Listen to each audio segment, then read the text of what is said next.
میری سطح کا اندازہ تم نے کیسے لگایا دردانہ کمال؟ کمال کرتے ہیں، واقعی کمال کرتے ہیں آپ۔ میڈم سولت جمال آپ کا بے چینی سے انتظار کر رہی ہیں اور آپ مجھ سے اپنی سطح کے بارے میں پوچھ رہے ہیں۔ بہرحال میرا اپنا خیال برقرار ہے، آج کے بعد اگر آپ چاہیں تو مجھ سے ملاقات کر سکتے ہیں۔ واپسی میں آپ کو پتہ بتا دوں گی۔ وہ مجھے ساتھ لیے ہوئے صدر دروازے تک آئی اور پھر اس نے صدر دروازہ کھول کر مجھے اندر داخل ہونے کی ہدایت کی۔ بہت بڑا ہال تھا جس میں نفیس دبیز ایرانی قالین بچھا ہوا تھا اور اس ہال میں 3 دروازے نظر آ رہے تھے جن پر پردے جھول رہے تھے۔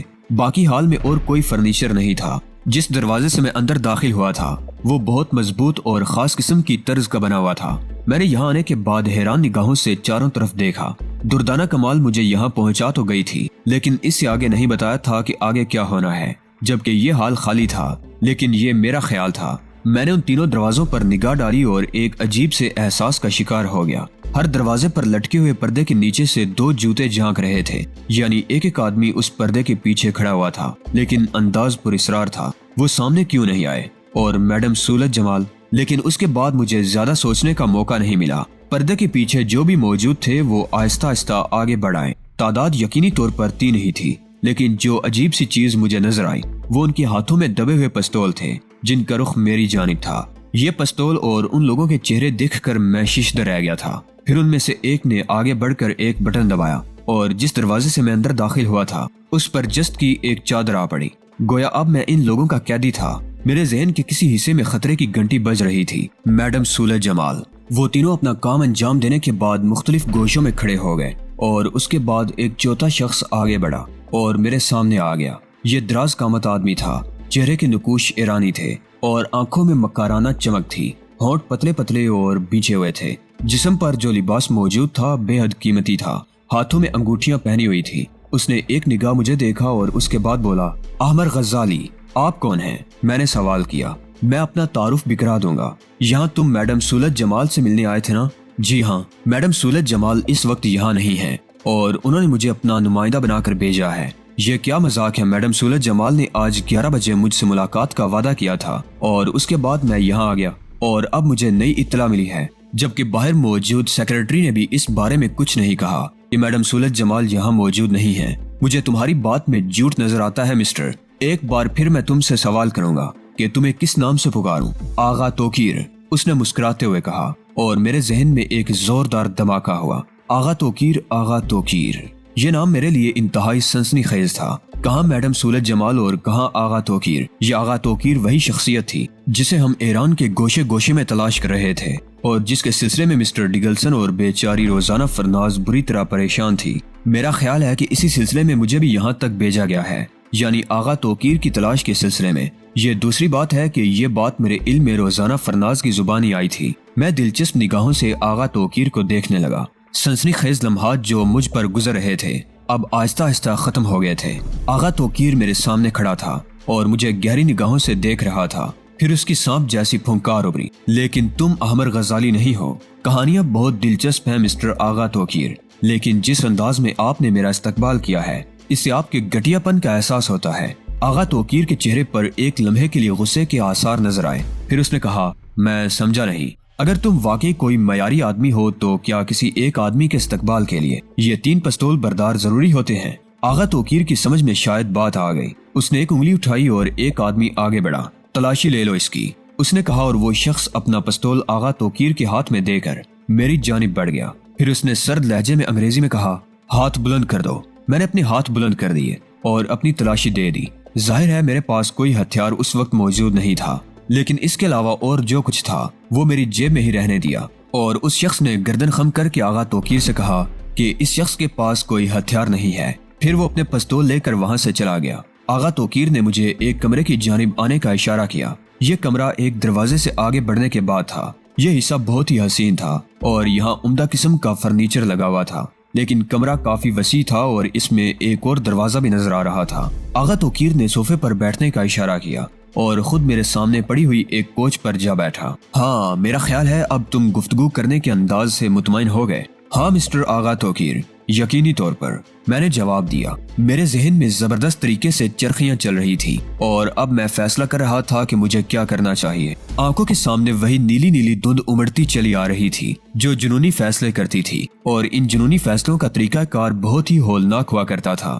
نتیجے سے بے پرواہ ہو کر کام کرنے کا یہ انداز میرے لیے ہمیشہ ہی کارآمد رہا تھا۔ یہ دوسری بات ہے کہ اس کے ذریعے کچھ ایسے غیر قانونی کام ہو جاتے تھے جن کے لیے قانون کے پاس کوئی معافی نہیں تھی۔ اب یہ دوسری بات تھی کہ اب تک میں قانون کے ہتھے باقاعدہ نہیں چڑھا تھا۔ آغا توقیر گہری نگاہوں سے مجھے دیکھتا رہا، پھر اس نے کہا، میں تم سے چند سوالات کرنا چاہتا ہوں معزز دوست، اور میری خواہش ہے کہ ہم لوگ بہت ہی اچھے ماحول میں گفتگو کریں۔ اس سے پہلے میرے ذہن میں جو سوالات پیدا ہوئے ہیں آغا صاحب، میں ان کا جواب چاہتا ہوں۔ چلو یوں ہی صحیح، کم از کم تم اپنے الفاظ میں نرمی تو پیدا کر سکو گے۔ حالانکہ تم نے مجھ سے نہایت تلخ لہجے میں یہ کہا تھا کہ یہاں تمہارے استقبال کا طریقہ نہایت گھٹیا ہے، میں اس وقت بھی اپنے اس نظریے پر قائم ہوں۔ ٹھیک ہے، پوچھو تم کیا کہنا چاہتے ہو۔ میڈم سولت جمال سے آپ کا کیا تعلق ہے؟ ہمارے درمیان دشمنی کا رشتہ ہے، آغا توقیر نے جواب دیا، اور میری نگاہوں میں چمک پیدا ہو گئی۔ آغا توقیر ذرا دلچسپ آدمی معلوم ہوتا تھا۔ یہ رشتہ بڑا دلچسپ ہے آغا صاحب، دراصل میں نے بہت سے رشتوں کے بارے میں سنا ہے، لیکن دشمنی کا رشتہ، اتفاق ہے تم نے کبھی دشمنی کے رشتوں کے بارے میں نہیں سنا، حالانکہ یہ رشتے بھی دوستی کے رشتوں کی طرح بہت مضبوط ہوتے ہیں شاید۔ پھر دوسرا سوال کرو۔ میں یہ جاننا چاہتا ہوں کہ اپنے دشمن کے گھر میں آپ کیسے نظر آ رہے ہیں؟ آغا توقیر نے آہستہ سے گردن ہلائی اور بولا، دراصل یہ سولت جمال کا گھر نہیں بلکہ میرا مکان ہے۔ کیا مطلب؟ مطلب یہ کہ یہ مکان میرا ہے اور تم اس وقت میرے مہمان ہو، لیکن سولت جمال نے میرا مطلب ہے، ہاں تھوڑی سی تفصیل بتائے دیتا ہوں تمہیں وہاں دیکھا گیا، سولت جمال سے تم ملے اور اس کے بعد میری ایک ساتھی لڑکی سولت جمال کی سیکرٹری کے روپ میں تمہارے پاس پہنچ گئی۔ دراصل وہ لڑکی سولت جمال کی نگرانی کر رہی تھی اور اس نے تمہارے اور سولت جمال کے درمیان ہونے والی گفتگو سن لی تھی۔ اس سے فائدہ اٹھاتے ہوئے اس نے تم تک رسائی حاصل کی اور سولت جمال کی سیکرٹری کی حیثیت سے یہ پتہ تمہیں بتا دیا، اور در حقیقت مائی ڈیئر تم جو کوئی بھی ہو، عامر غزالی نہیں ہو، کیونکہ مجھے اسی سے یہ اندازہ ہو گیا تھا۔ ویسے بھی میری اپنی معلومات تمہارے بارے میں بہت زیادہ ہیں، اس لیے مجھے یہ یقین تھا کہ تم کم از کم عامر غزالی نہیں ہو، جبکہ سولت جمال سے تم عامر غزالی کی حیثیت سے ہی ملے تھے۔ اس کے علاوہ تم میرے لیے ایک دلچسپ شخصیت ہو اور تھوڑے سے قابل نفرت بھی، اس لیے کہ تم نے میرے دوستوں کو قتل کر دیا اور 2 کو زخمی۔ اوہ ویری گڈ، بڑی صاف گفتگو کر رہے ہیں آپ آغا صاحب۔ اس کا مطلب ہے کہ وہ 4 افراد آپ کے ساتھی تھے؟ ہاں میرے بہترین کارکن، میرا خیال ہے تمہاری ابتدائی سوالات کے جواب تمہیں مل گئے ہیں۔ میں اس کے علاوہ بھی تمہیں ایک چھوٹی سی کہانی سنانا چاہتا ہوں۔ اب میں اس کہانی میں پوری دلچسپی لوں گا آغا صاحب۔ در حقیقت یہ ایک دلچسپ کام تھا جو آپ نے کیا، اور میں اس کارکردگی کی داد دیتا ہوں آپ کو۔ آپ نے بڑی خوبصورتی سے مجھے بغیر کسی شخص کی مدد کے اغوا کر لیا ہے۔ آغا توقیر کے ہونٹوں پر مسکراہٹ پھیل گئی۔ تو پھر سنو، یہ ایک عجیب و غریب کہانی ہے۔ ہو سکتا ہے تم نے ایک ایسی شخصیت کا نام سنا ہو جو بڑی اہمیت کی حامل تھی۔ کیا نام تھا اس شخصیت کا؟ ڈاکٹر شیرانی، آغا توقیر نے جواب دیا، اور میں نے پرخیال انداز میں گردن ہلاتے ہوئے کہا، میری معلومات بہت زیادہ نہیں ہے۔ یہ ڈاکٹر شیرانی کون ہے؟ ایک بہت بڑا محقق، بہت بڑا سائنسدان اور بہت ہی عظیم شخصیت کا مالک۔ ڈاکٹر شیرانی کو قتل کر دیا گیا ایک ایسے سلسلے میں جو بہت ہی عظیم تھا۔ وہ جو تحقیق کر رہا تھا وہ انسانیت کی بقا کے لیے بہت بڑی حیثیت رکھتے تھے، لیکن کچھ لوگ ایسے بھی تھے جو اس سے اختلاف رکھتے تھے۔ یہ وہ لوگ تھے جو اس تحقیق کو منظر عام پر نہیں آنے دینا چاہتے تھے۔ چنانچہ ڈاکٹر شیرانی کو قتل کر دیا گیا، لیکن قتل ہونے سے پہلے ڈاکٹر شیرانی کو اس بات کا اندازہ ہو گیا تھا کہ وہ اپنے دشمنوں کی گرفت میں آنے والا ہے، اور اس نے اپنی بیٹی روزانہ فرناز کے پاس ایک ایسی شے محفوظ کر دی جو اس کی تحقیق کے سلسلے میں بنیادی حیثیت رکھتی تھی، اور در حقیقت جس کی تلاش ان لوگوں کو تھی۔ اس کے ساتھ ہی ڈاکٹر شیرانی نے اپنے دوست ڈیگلسن کو اس بات پر مامور کر دیا کہ وہ اس کی بیٹی کی حفاظت کرے۔ مسٹر ڈیگلسن کا تعلق فرانس سے ہے۔ انہوں نے ڈاکٹر شیرانی کی ہدایت کے مطابق اس لڑکی کی پرورش کے لیے انتظامات کیے اور اسے اس طرح گمنام کر دیا کوئی بھی اسے نہ پا سکا۔ مسٹر ڈیگلسن کا خیال تھا کہ لڑکی کے سمجھدار ہونے کے بعد وہ اس سلسلے میں دوبارہ کام کا آغاز کریں گے اور یقینی طور پر اس سلسلے میں کوئی مناسب کارروائی کریں گے۔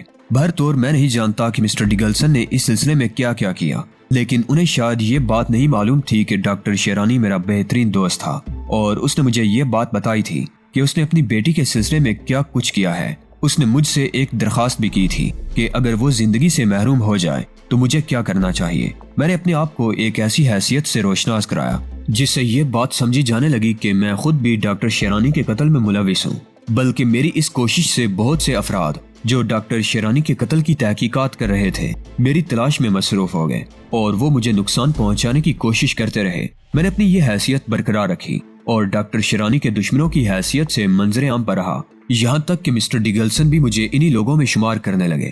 پھر میں نے کچھ ایسے معاملات پیدا کیے جس سے یہ اندازہ ہو کہ میں اس سلسلے میں بہت زیادہ واقفیت رکھتا ہوں۔ ادھر مسٹر ڈگلسن ان تمام کوششوں میں کامیابی حاصل کرتے رہے اور بالآخر ایک ایسا وقت آ گیا جب انہوں نے یہ فیصلہ کیا کہ اب اس لڑکی کو منظر عام پر لے آیا جائے تاکہ اس سلسلے میں مزید کارروائی ہو سکے جس کا تعلق ڈاکٹر شیرانی سے ہے۔ مسٹر ڈگلسن کا نظریہ تبدیل ہو چکا تھا اور انہوں نے اس بارے میں ایک بہت بڑی سپر پاور سے گفتگو کر کے وہ تحقیق اس کے ہاتھوں فروخت کرنے کا فیصلہ کیا تھا۔ لیکن مسٹر ڈگلسن کو یہ بات معلوم تھی کہ ڈاکٹر شیرانی کی بیٹی روزانہ فرناز نہیں جانتی کہ اس کے باپ نے اس کے پاس کیا محفوظ کیا ہے۔ مسٹر ڈگلسن نے اپنے طور پر کوشش کی تھی کہ وہ خود روزانہ فرناز سے تفصیلات معلوم کر لیں، لیکن ایک معصوم لڑکی کو ان تمام باتوں سے باخبر رکھ کر وہ خود اپنی ہی حماقتوں کا شکار ہو چکے تھے، چونکہ روزانہ فرناز انہیں کچھ نہیں بتا سکی تھی۔ یہ بات میں اور صرف میں جانتا ہوں کہ وہ کون سی چیز ہے جس سے روزانہ فرناز کو اصل حقیقت کا پتہ چل سکتا ہے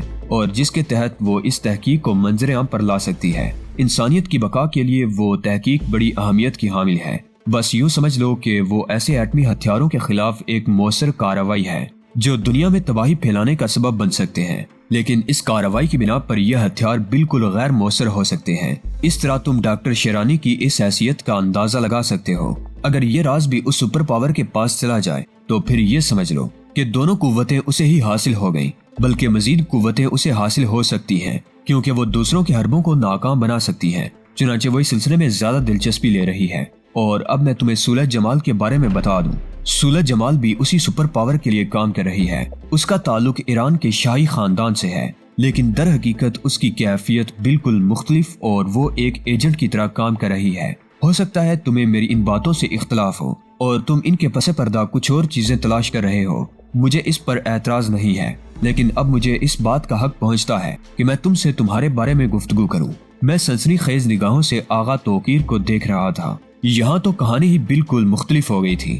جو آج تک میری نگاہوں میں نیک نام تھے اب ان کی دوسری شخصیت میرے سامنے تھی، اور جن لوگوں کو میں خطرناک سمجھ رہا تھا وہ کارآمد ثابت ہو رہے تھے۔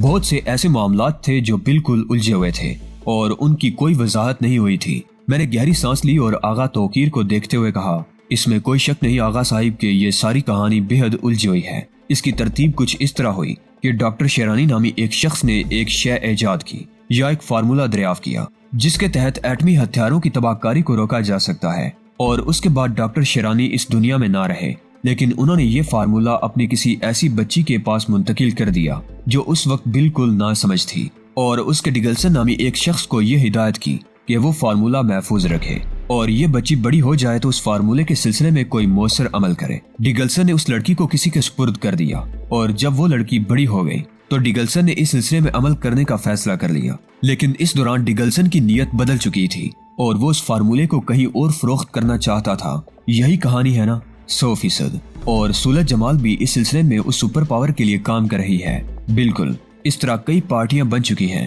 جن میں سے ایک میں خود ہوں، لیکن میرے ذہن میں دراصل جو منصوبہ ہے وہ بالکل مختلف ہے۔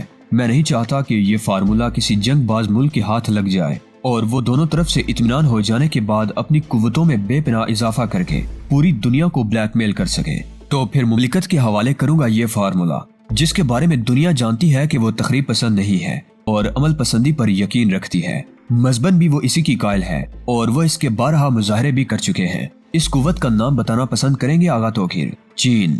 آغا توقیر نے جواب دیا۔ میں گہری سوچ میں ڈوب گیا۔ پھر میں نے کہا، کیا آپ نے چینی حکومت سے اس موضوع پر بات کی ہے؟